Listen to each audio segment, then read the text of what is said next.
This video covers global hip CARs in a sideline position, as well as some capsule CARs also from a sideline position.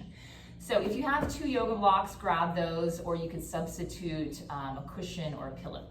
So let's start by lying down on your left side. So you can use one of your yoga blocks as a pillow for your head. The other block we won't need right away. So if we're doing our hip CARs on the right hip, you want to keep the right hip stacked on the left. You're going to interlace your hands in front, keep your right shoulder over your left shoulder. Create some tension in your arms, so squeeze your hands together, engage some through your core, so that those engagements there are to try to keep the rest of your body still while we're doing the hip movements. Okay, so you're going to lift your right leg up a bit. You want to, the entire time, also keep your knee bent at 90 degrees. And we're going to pull the right knee towards the right arm. Make sure here that you're not rounding your spine. So we're going to keep all this as pure hip movement. This is hip flexion, right knee towards the right arm. We're going to slowly open the right leg. This is called hip abduction. Create as much distance between the knees without kind of rolling back through the pelvis. From this position, internally rotate the hip. So the thigh is going to turn in, the right foot will start to turn behind you. And slowly take your time lowering the right leg back and down. So at this point here in the movement, we're in what's called hip extension. You want to be careful here not to arch into the low back. You're really going to engage your glute here to pull the right leg back behind you, but again, without going into the low back. And we're going to continue that circle here. Continue in the same direction. Pull the right knee towards the right arm. Keep your spine long. Slowly open the right leg up. Hip abduction, internally rotate. Control your right leg as it goes behind you. Slowly lower down. Let's get 2 more reps this direction. So as you're doing these CARs, or controlled articular rotations, imagine the air is really thick, or you have like a resistance band attached to your legs. So you're really fighting, creating your own tension to pull into these positions in your hip circle. And slowly open up. And try to maximize each position here in that right hip. Slowly turn in. And lower back and down. Let's get 1 more rep this direction. Slowly pull into hip flexion and keep the arms engaged, keep the core engaged. Slowly open up into hip abduction. Get as much distance between the knees and then internally rotate. Control your right leg in space as it lowers down. And once you come back to the starting position, just rest the right leg on top of the left for a moment. Take a couple deeper breaths. So 4 reps, super slow, going the opposite direction. So we're going to keep your cadence pretty slow. Again, we're not just flinging the leg or the hip around. We're not using momentum. You're using your muscles to pull into each position and control your range of motion. Lift that right leg up. From here, don't let the low back get involved. Use your right glute. Start to pull the right leg a bit behind you. Max out hip extension. From here, externally rotate. So you're going to start to drive the right knee up, coming up into hip abduction. And then continue to pull the right knee towards the right arm as you finish up the circle there with hip flexion. And continue. Slowly coming back into hip extension, externally rotate, drive the knee up, make this each circle as big as you can without getting other body parts involved, and pull the knee towards the arm. 2 more. Super slow. Remember, imagine the air is thick, or you're like dragging your leg through the mud. So you're creating your own tension, your own resistance here, and we don't have external weights on, so you're just to make these really useful as a bit of strength training as well here as well too. Then you create some body tension. Slowly pull back, externally rotate, drive the knee up and pull the knee towards the right arm. So those are global hip CARs, or taking that hip through its full range of motion. A lot of times we focus a lot on rotation of the hip, because rotation, particularly internal rotation, is the fundamental movement of the hip joint. It's not something that's often addressed or trained. So we're going to do a few hip capsule CARs, focusing quite a bit on internal rotation. So grab your second block.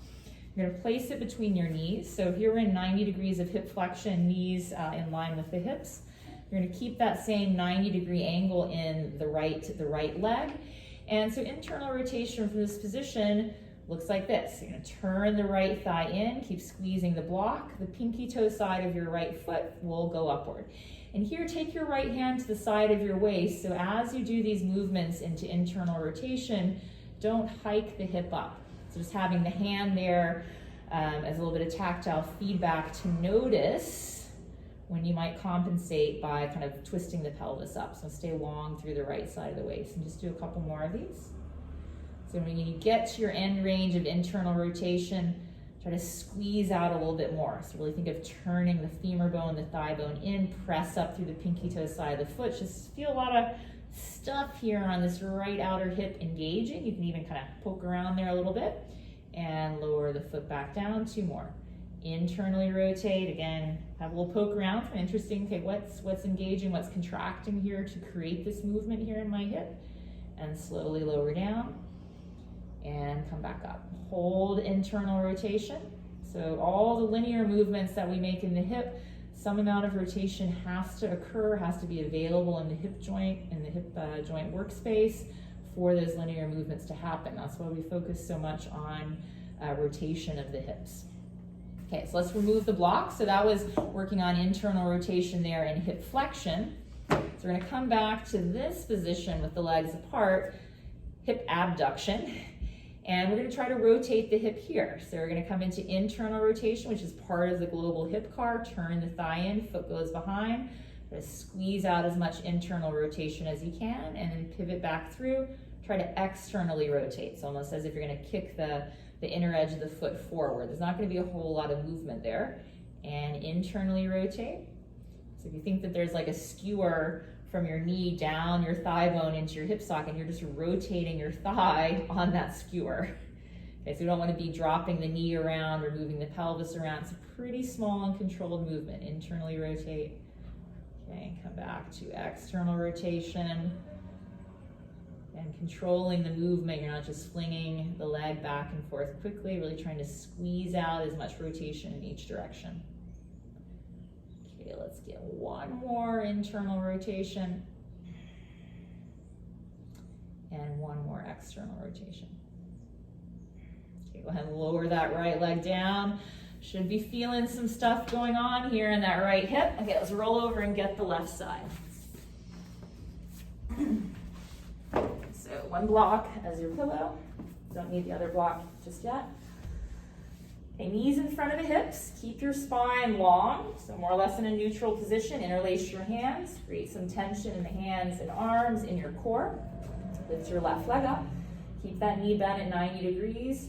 Imagine there's a resistance band around that left ankle, and slowly pull into hip flexion. So knee towards the arm, and squeeze the front of the hip. Those are where those muscles are that bring you into hip flexion. So squeeze them here.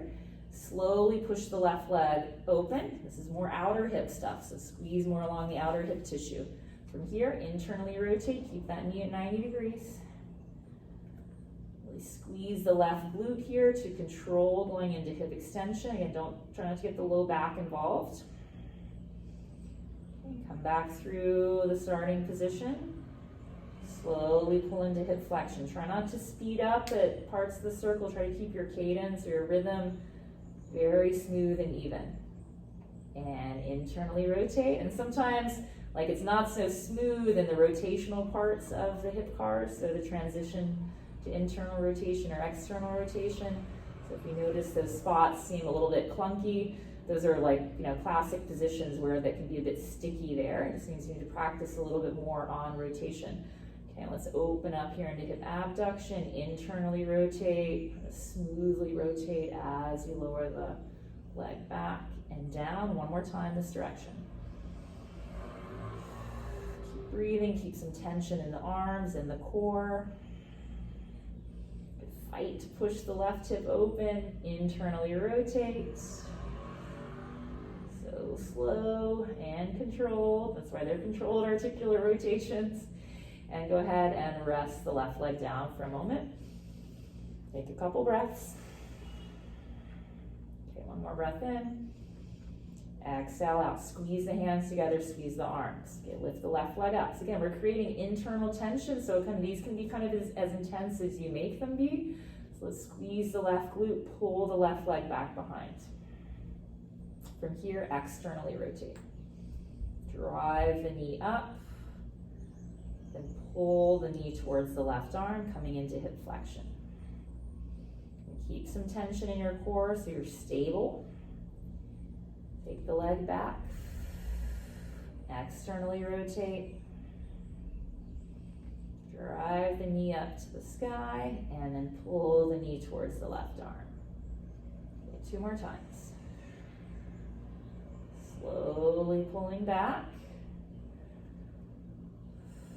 Externally rotate, drive the knee up. Pull into hip flexion, knee towards the arm. Last rep here. And do your best to just isolate the movement to the left hip. That's what these controlled articular rotations are really about, isolating a single joint and working that single joint through its current available range of motion. Okay, good. And lower down. Okay, grab your second block or just something, cushion or something to separate the knees a bit. And keep squeezing the block or whatever you have between the knees. And bring your left hand to the left side of the waist, just above the pelvis, and internally rotate. Make sure the hip isn't hiking up, so I'm going to stay lengthened on the left side of the waist. And lower the left leg down. Again, a couple more times, internally rotate. You can also kind of poke around here at the outer hip. Feel something contracting when you come into internal rotation and lower down. Just as a little bit of, learning about your body and where certain movements are created. Good. Okay, and a few more times. Internally rotate, turning that thigh in the hip socket as best you can, and come on out. And again, internally rotate. Set down, last one. Pause here, stay with internal rotation. Create like an isometric squeeze a little bit more at the top. Try to hold that position. Hip might be starting to fatigue now, that's normal. And slowly lower out of that. All right, last little bit here on this left hip. So open the top leg up into hip abduction and keep as much distance between the knees as you can, and internally rotate from here. And externally rotate. Again, imagine a skewer from your knee down through your hips. You're just rotating your thigh on that skewer. Because there'll be a tendency, especially if you don't have much internal rotation, when you get to there, people will try to kind of drop the knee and try to kind of kick the foot back, using kind of more of a twisting of the pelvis. So don't do that. Again, these movements it doesn't necessarily matter at this point how much you've got now. It's just being really strict about really focusing on just your rotation here. Because that's what we want to become more aware about. We want to control the rotation and train that. Okay, let's go one more time. Internally rotate. Get some external rotation and slowly lower that left leg down. All right, that's it for the global hip CARs and some of the capsule CARs in a sideline position. Hope your hips feel good.